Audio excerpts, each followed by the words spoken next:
Iya, karena hari ini hari Mother's Day, jadi saya mengambil tema wanita di mata Tuhan. Ini kenapa keluarnya temanya dulu ya? Oke, ya, oke, makasih. Oke, saya agak cepat saja karena acaranya banyak saudara. Dan nanti yang terakhir, ini buka kartu sedikit, bocoran sedikit. Sebenarnya nggak boleh ya, nggak boleh tapi saya yakin istri-istri sudah bertahu. Yang terakhir ini nanti ada surprise yang memakan waktu yang cukup lama juga, jadi saya mau cepat. Semoga bisa tidak lebih dari 30 menit, saya mau pasang alarm dulu ya. Oke.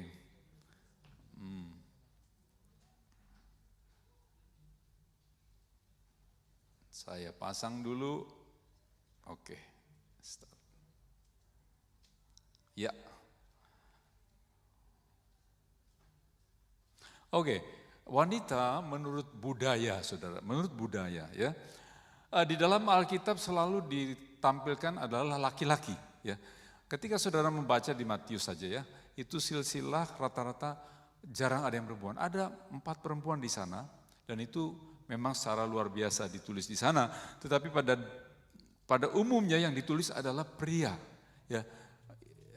Ayahnya. Ya. Kemudian ajaran Konghucu, saudara. Ini kental sekali buat yang keturunan, para keturunan, yaitu ada 3 kepatuhan ya, bahasa aslinya Sancong. Seorang wanita harus patuh kepada ayahnya ketika dia masih gadis. Jadi sebelum menikah dia harus patuh dengan ayahnya. Kemudian setelah menikah dia harus patuh kepada suaminya, ya.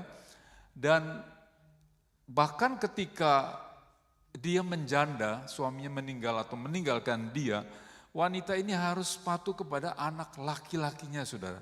Ya, jadi di adatnya orang keturunan itu sungguh-sungguh wanita itu seperti tidak berdaya, saudara. Nah orang Jawa, wanita ya, wani ditata ya, Pak Wi mungkin tahu. Wani ditata itu berani ditata, siap untuk ditata. Jadi ketika menikah dia siap untuk ditata oleh suaminya, dibentuk oleh suaminya. Itulah wanita di orang Jawa. Padahal kata wanita berasal dari kata vanita, bahasa Sangsekerta, saudara, yang berarti yang diingini atau yang dikasihi. Tapi di Jawa diplesetin menjadi berani ditata, wanita ya. Nah kemudian kita juga sering mendengar Efesus 5:22, hai istri tunduklah kepada suamimu seperti kepada Tuhan. Dari hal-hal seperti ini rasanya wanita itu tidak punya tempat, saudara. Rasanya kalau ada tempat, toh tempat nomor 2 ya, dibandingkan dengan pria ya. Jadi di mata dunia wanita itu adalah makhluk yang lemah, makhluk yang di nomor 2-kan lah. Ini mata dunia, saudara. Tapi kita mau lihat hari ini kenapa lagu ya? Apa udah bubar? Oke, ya ini gambaran seorang wanita yang tidak berdaya, saudara, yang hanya menjadi korban kekerasan para pria terkadang. Sehingga di Indonesia ada yang disebut Komnas Perempuan. Ya. Saya nggak tahu artinya apa. Komnas itu komisi nasional perlindungan wanita kalau salah gitu. Ya. Sebab apa? Sebab wanita banyak sekali mengalami pelecehan, ya, mengalami korban-korban KDRT dan lain sebagainya, saudara. Sebab dalam image laki-laki, dalam image dunia, wanita itu sangat lemah. Mudah sekali menjadi korban. Ya, walaupun laki-laki juga bisa jadi korban, saudara. Itulah wanita, saudara. Tetapi kita mau lihat wanita di mata Tuhan. Ya. Bagaimana Tuhan memandang wanita, ya. Apakah seperti dunia yang memandang? Apakah seperti laki-laki kebanyakan saudara ya, jadi nggak semua laki-laki itu memandang wanita adalah makhluk yang lemah, yang tidak berdaya, yang cocoknya jadi korban bully, korban abuse dan korban lah, saudara. Ya, kita mau lihat satu persatu, saudara. Yang pertama, wanita diciptakan sebagai penolong yang sepadan. Ya, Di Kejadian 2:18 Tuhan Allah berfirman, tidak baik kalau manusia itu seorang diri saja. Aku akan menjadikan penolong baginya yang sepadan dengan dia. Ya. Ketika Tuhan menciptakan Adam, bukan berarti kemudian Tuhan melihat Adam kok kasihan ya, kok lonely gitu loh. Udah gue ciptain aja wanita. Enggak ya. Jadi jangan punya pemikiran seperti itu, sehingga seolah-olah wanita itu hanya sebagai pengobat kesepiannya laki-laki atau pelengkapnya laki-laki.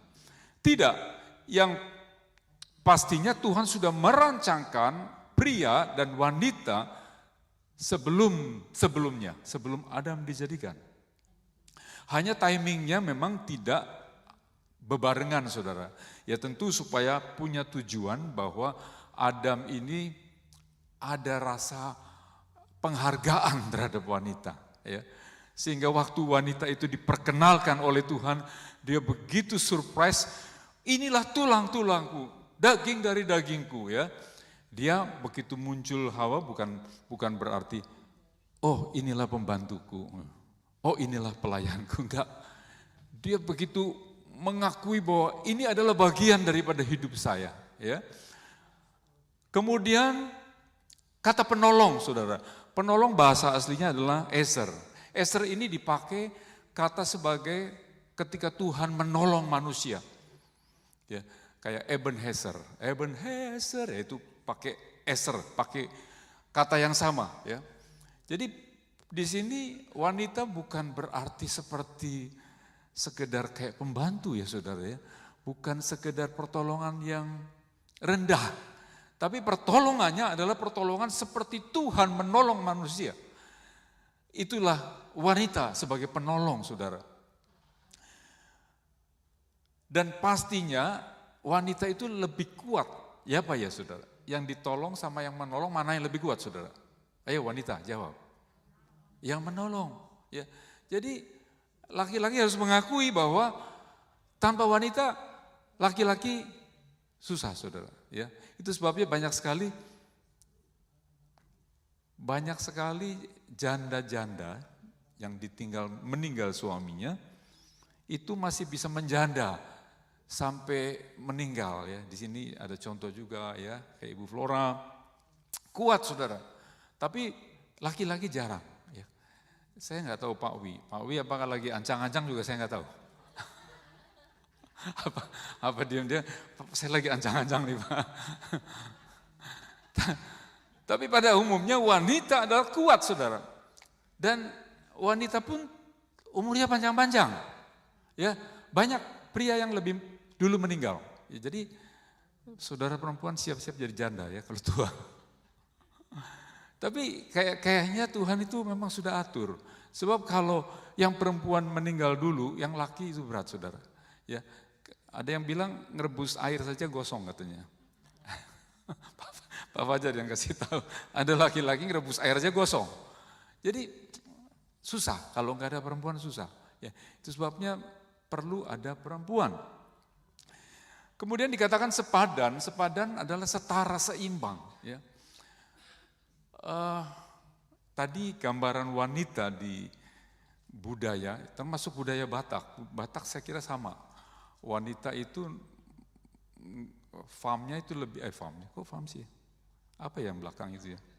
Marganya yang laki harus lebih tinggi ya daripada wanita. Betul nggak? Mana sih? Para Batak mana? Juli, betul nggak Juli? Kalau menikah harus, misalnya menikah dengan orang Jawa dikasih marga. Dikasih marga harus lebih tinggi dari, ambil dari mamanya. Oke. Saya kira orang Batak juga sama ya. Oke. Sepadan, seimbang, setara. Jadi sama, wanita dengan pria itu tidak ada bedanya. Saya melihat pria-pria di sini baik-baik saudara, dan memandang wanita itu dengan hormat ya, dengan setara ya. Tapi saya sengaja untuk membawa ini karena alasan-alasan tadi dari tradisi, dari orang tua itu kadangkala mendarah daging. Sehingga ketika menghadapi istri yang tidak sesuai dengan tradisi, kadang-kadang pria masih, kenapa begini ya? Wah ini nggak benar nih gitu. Ya, jadi biarlah kita dicerahkan lagi bahwa wanita dan pria adalah sepadan, seimbang. Yang kedua, saudara, wanita sebagai pelindung. Ya, rada aneh ya, rasanya tuh pria yang melindungi laki-laki. Ternyata enggak, saudara. Ternyata wanita juga punya fungsi sebagai pelindung. Itu sebabnya wanita dibuat dari tulang rusuk. Rupanya tulang rusuk ini untuk melindungi organ yang penting, yaitu jantung. Ya, ketika kita lihat di ICU, itu ritme jantung kelihatan di monitor. Begitu itu berarti sudah meninggal orangnya. Nah, itu sebabnya tulang rusuk itu diimajinasikan sebagai pelindung daripada hal yang penting buat pria, saudara. Yeremia 31:22 mengatakan, berapa lama lagi engkau mundur maju, hai anak perempuan yang tidak taat, sebab Tuhan menciptakan sesuatu yang baru di negeri, perempuan merangkul laki-laki. Ya. Jadi bangsa Israel, Tuhan menyindir bangsa Israel sebagai perempuan, anak perempuan. Saking keselnya kadang-kadang Tuhan ngomong seperti itu, anak perempuan yang tidak taat. Ini anak perempuannya bangsa Israel yang tidak taat. Dan dikatakan bahwa Tuhan menciptakan sesuatu yang baru di negeri, perempuan merangkul laki-laki. Dalam tradisi Yahudi tidak ada perempuan itu seperti yang tadi dikatakan di silsilah melebihi laki-laki. Tapi di sini Tuhan berkata tegas bahwa one day ada bahwa perempuan akan merangkul laki-laki. Dan itu nyata dalam beberapa kasus ya saudara ya. Merangkul di sini artinya cabab, yaitu begini nih, merangkul, melingkupi. Ya nyatanya dari contoh-contoh Abigail. Abigail seorang wanita istri dari Nabal, dia menghindarkan Nabal atau Daud untuk terjadi pembunuhan ya. Itu inisiatifnya Abigail, sampai Abigail tuh begitu pandainya membuat mereka akhirnya tidak sampai terjadi bunuh-bunuhan. Kemudian Mikal anak Saul yang melindungi Daud, dia juga saat itu baik sekali sampai dia kemudian menertawakan Daud, tapi dia juga pelindung. Kemudian Deborah ya, di saat Barak suaminya sudah nggak mampu lagi menghadapi musuh, maka Deborah perempuan ini maju saudara. Ya. Ketika suaminya mau menyerah, suaminya mengatakan kalau kamu maju saya maju. Ya. Sampai suaminya mengatakan seperti itu. Dan akhirnya Deborah bisa memenangkan bangsa Israel di saat itu. Dan kemudian ada juga Rahab saudara. Rahab sebagai pelindung dari pengintai yang Musa kirim ya. Dan dari perlindungan itu kemudian bangsa Israel bisa diselamatkan, bisa memenangkan daerah tersebut. Dan di situ terlihat bahwa Rahab walaupun dia seorang pelacur, tetapi dia masuk dalam silsilah menurunkan Yesus. Itulah wanita saudara. Dan di hari-hari ini juga saya melihat bahwa pentingnya wanita sebagai pelindung, khususnya bagi suaminya saudara. Saya teringat ada satu kasus presiden Amerika yang kena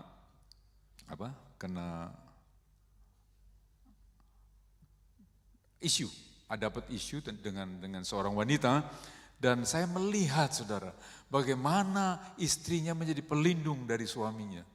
Ini penting sekali, sebab ketika suami dalam tudingan orang banyak, satu-satunya yang paling berperan penting adalah wanita. Kalau wanita itu lemah, kemudian wanita itu ikut menuding, habislah suami. Tapi ketika wanita itu merangkul suami, melindungi suami, oh enggak, saya tahu siapa suami saya. Wow, disitulah peran wanita sebagai pelindung sangat-sangat berarti bagi pria. Yang ketiga saudara, wanita bukan sekedar hiasan. Kita maklumilah ya bahwa mata pria senang melihat wanita cantik ya.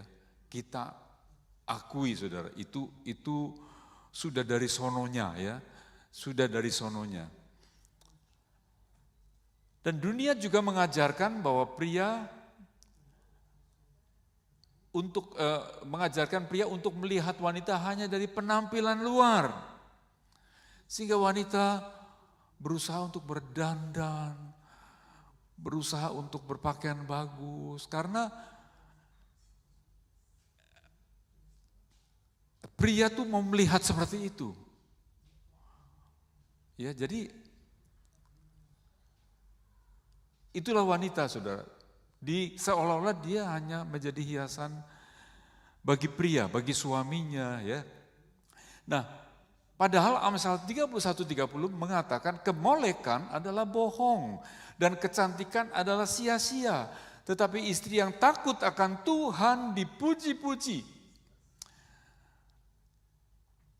Ibu dari Salomo menasihatkan kepada Raja Salomo bahwa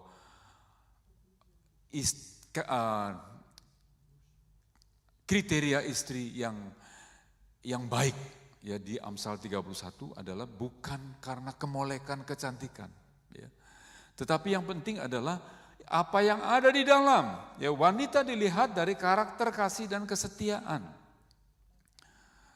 Satu kali Raja Ahasiweros, kita baca di Perjanjian Lama, pesta mengundang raja-raja, saudara. Dan dia ingin memamerkan istrinya, karena istrinya Ratu Wasti itu cantiknya luar biasa. Tetapi Ratu Wasti menolak untuk dipamerkan, ya, karena konon kabarnya dia harus buka-bukaan, saudara. Dia harus menunjukkan tubuhnya di hadapan raja-raja, sehingga Ratu Wasti tidak mau, ya. Dan singkat cerita kemudian digantikan oleh Ratu Esther, ya. Ratu Wasti di kick out, saudara. Nah, repotnya kalau para pria hanya memandang wanita sebagai hal yang indah saja, maka ini berbahaya, saudara. Sebab waktu kita menikah, istri kita mungkin masih berukuran seperti apa, gitar melodi, saudara. Masih kurus-kurus, masih kecil-kecil, ramping. Berjalannya waktu bisa jadi gitar, apa namanya dia? Gitar betot, saudara. Itu kenyataan. Itu sangat nyata, saudara. Nah, kalau suami hanya berpatokan pada istri sebagai kecantikan luar, maka sangat disayangkan. Nanti ada yang kayak gitu lagi, dilirik lagi, saudara. Jadi para pria, ayo jangan terpaku pada physically, ya. Jangan terpaku pada hal-hal itu, saudara. Istri akan menjadi nenek-nenek, saudara. Percaya saya. Dulu Ibu Linda kenceng banget loh waktu muda. Cantik. Sekarang juga cantik sih, Bu. Waduh, dia udah mulai melotot nih. Oma Flora dulu, sasaknya setinggi. Keren, style kenceng terus. Tapi sekarang ya kita nggak bisa bohong. Saya pun dulu masih oke lah, saudara.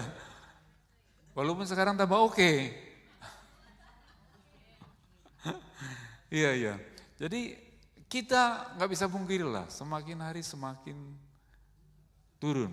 Waktu saya di Jakarta, saya dalam satu acara, ya, teman saya bilang, masih ingat nggak? Masih ingat? Dia menunjuk seorang wanita yang saya sama sekali lupa. Saya pandang terus, aduh siapa ya? Padahal perempuan itu sering belajar bersama-sama dengan saya waktu sekolah. Kenapa? Oh enggak?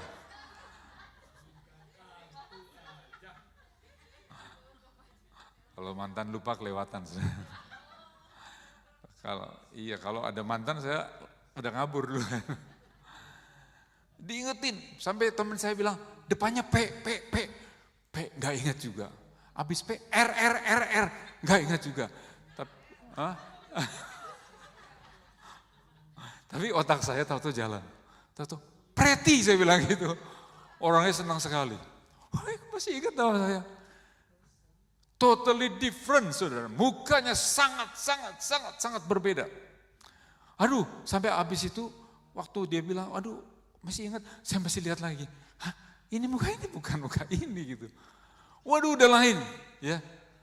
Karena dia mau ingin menjadi hiasan. Saya tidak anti oplas-oplas lah ya, karena di Jakarta itu kayaknya sudah umum saudara ya. Saya lihat saudara saya juga dulunya dagunya segini toto kok panjang. Bener, sampai saya sama Yoki, ini apa yang beda ya? Kok dagunya tambah panjang gitu. Aduh berubahlah, banyak berubah.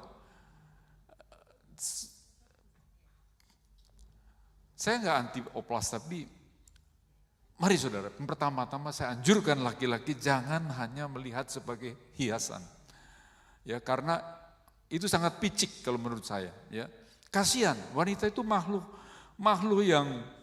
yang mulia, tapi kok dianggap sebagai dan nenek-nenek. Gue malas gue mau cari yang masih segar. No, itu salah besar saudara ya. Nah, saya lebih setuju dengan ini. 2 Korintus 4:16, sebab itu kami tidak tawar hati, tetapi meskipun manusia lahiriah kami semakin merosot, namun manusia batiniah kami dibaharui dari sehari ke sehari. Biarkan semua ini turun secara alami sudah ya. Ya, katanya kan akibat gaya gravitasi saudara. Sehingga ketarik sini akhirnya melorot semua.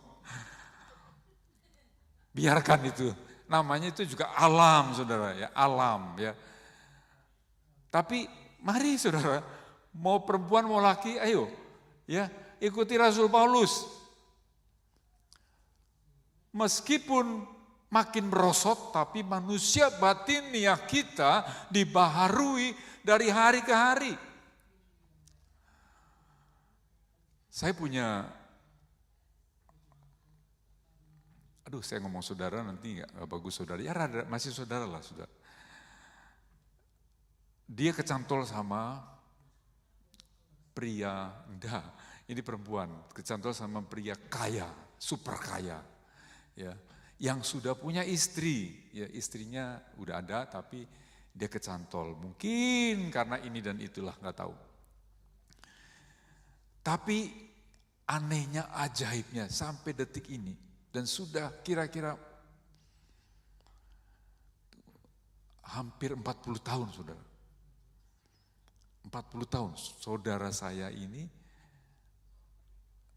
masih dengan pria itu dan istrinya tidak dicerai saudara. Istrinya masih ada. Kami semua juga, why? Ya yang saudara saya cukup cantik lah ya, cukup cantik, cukup menarik ya. Istrinya kira-kira opositnya lah. Tapi rupanya si istri ini punya manusia batiniah. Dia orang anak Tuhan yang terus bersekutu dengan Tuhan. Walaupun doa dia belum dijawab saudara ya. 40 tahun belum dijawab, masih terus bergumul. Tapi dia tidak pernah ditinggalkan oleh suaminya. Ketika saya kontak kepada yang saudara saya itu, wah kamu sudah bahagia ya. Ya karena saya pikir kalau orang Indonesia itu kalau kaya tuh bahagia gitu.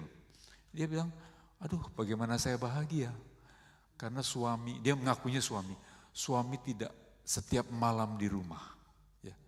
Artinya dia masih bersama dengan istri tuanya saudara.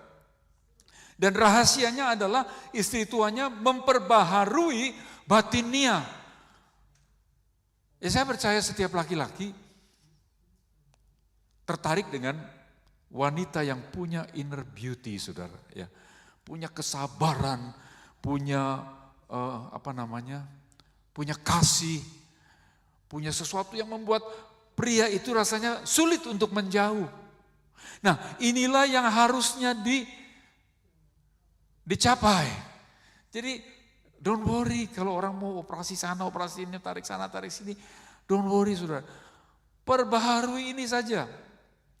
Dan saya jamin seperti kesaksian yang saya tadi ceritakan, suami saudara tidak akan lari. Walaupun tadi kena wewe gombel kata Ibu Atin. Tapi dia nggak akan lari. Jadi saudara nggak usah, ibu-ibu nggak usah pusing dengan rambut mulai memutih, ya, muka mulai ada apa sih, rempel-rempel, mulai ada ploi-ploi. Udahlah nggak usah pusing lah, ya nggak usah pusing. Tapi pusinglah dengan ini, manusia batinia yang diperbaharui dari hari ke hari. Ini akan menjadi rahasia suami tetap di samping saudara. Kemudian yang terakhir saudara, wanita adalah lambang mempelai Kristus ya. Kalau Kristus pria maka lambangnya adalah wanita ya. Efesus 5:31-32, sebab itu laki-laki akan meninggalkan ayahnya dan ibunya dan bersatu dengan istrinya sehingga keduanya menjadi satu daging. Rahasia ini besar, tetapi yang aku maksudkan ialah hubungan Kristus dan jemaat ya. Jadi pernikahan sebenarnya lambang daripada hubungan antara Kristus dengan jemaat. Nah, kalau istri adalah juga lambang dari mempelai, kita semua yang akan jadi mempelai ya. Maka betapa mulianya sebetulnya wanita ini yang dunia mengatakan seolah-olah kelas 2 dan lain sebagainya. Ya. Di mata Tuhan pria dan wanita adalah sama. Tidak ada bedanya saudara. Dan semua dikasihi oleh Tuhan. Jadi saya juga mengencourage kepada suami-suami, kalau suami memperlakukan istri kurang bijaksana, maka para suami sedang mencoreng lambang pernikahan antara Kristus dengan jemaat ya. Oke, wanita berharga di mata Allah ya. Bagi para pria hargailah wanita sebagai rekan sekerja Allah ya. Puji Tuhan di zaman sekarang sudah tidak lagi ada atau masih saya nggak tahu rasis antara gender, rasis ada nggak sih? Ada nggak yang di tempat pekerjaan saudara nih? Masih ada? Nggak boleh. Nah, puji Tuhan nggak boleh ya. Berarti kita di negara yang sudah menghargai wanita. Hargai wanita sebagai rekan sekerja Allah. Bagi para suami kasihlah istrimu, ya ini nasihat para suami, kasihlah istrimu sebagai penolong yang setara ya. Jadi kita memang harus mengasihi istri kita, bukan istri orang lain ya. Terus kalau ada misalnya istri yang mengatakan, aduh tapi suami saya belum mengasihi seperti yang Alkitab katakan, don't worry saudara, jangan berputus asa, tetaplah saudara respect kepada suami, tunduk dalam arti kata respect kepada suami, ya. Jangan negosiasi. Oh, Alkitab bilang saya tunduk kalau suami mengasihi. No, ya. Whatever itu urusan suami sama Tuhan. Tapi saudara urusan dengan Tuhan adalah saudara istri harus tetap respect sekalipun suaminya masih buta, masih belum tahu bahwa suami harus mengasihi istri, ya. Jadi istri jangan tawar-menawar lah ya. Kemudian bagi anak-anak sayangilah ibumu. Bagi yang masih punya ibu ya, sayangi ibu. Ya. Tuhan Yesus ketika di kayu salib ada satu perkataan yang dari 7 perkataan dia mengatakan, ibu tengoklah anakmu, anak tengoklah ibumu ya. Dia masih ingat bahwa Maria sekalipun dia bukan ibu yang dia hanya ibu yang dipakai untuk melahirkan saja, bukan ibu yang sebenarnya kayak ibu kita gitu. Tapi dia masih mengingat bahwa pengorbanan seorang ibu, bagaimana dia dilahirkan, bagaimana dia disusui oleh ibu ini, dia masih ingat saudara. Kebanyakan orang kadang hanya mengingat bapak yang khususnya anak perempuan ya, anak perempuan itu kayak saya punya anak 2 perempuan, tentu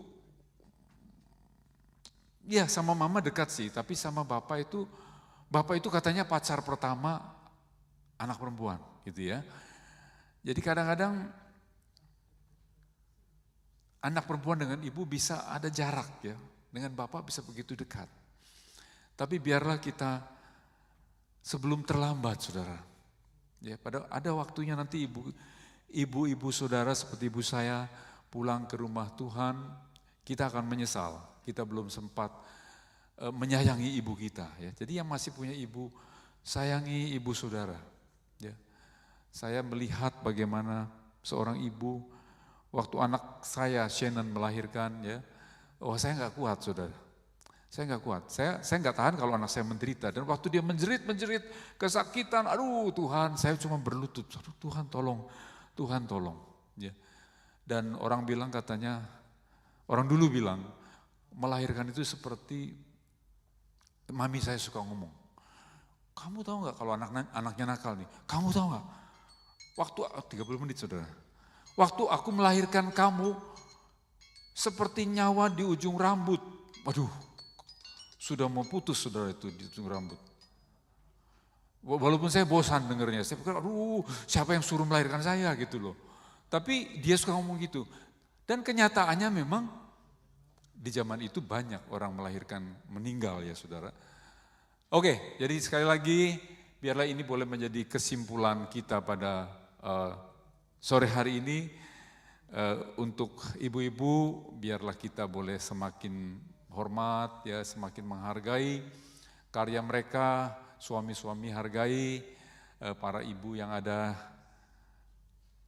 Amin. Oke, puji Tuhan. Tolong tim musik maju. 30 menit.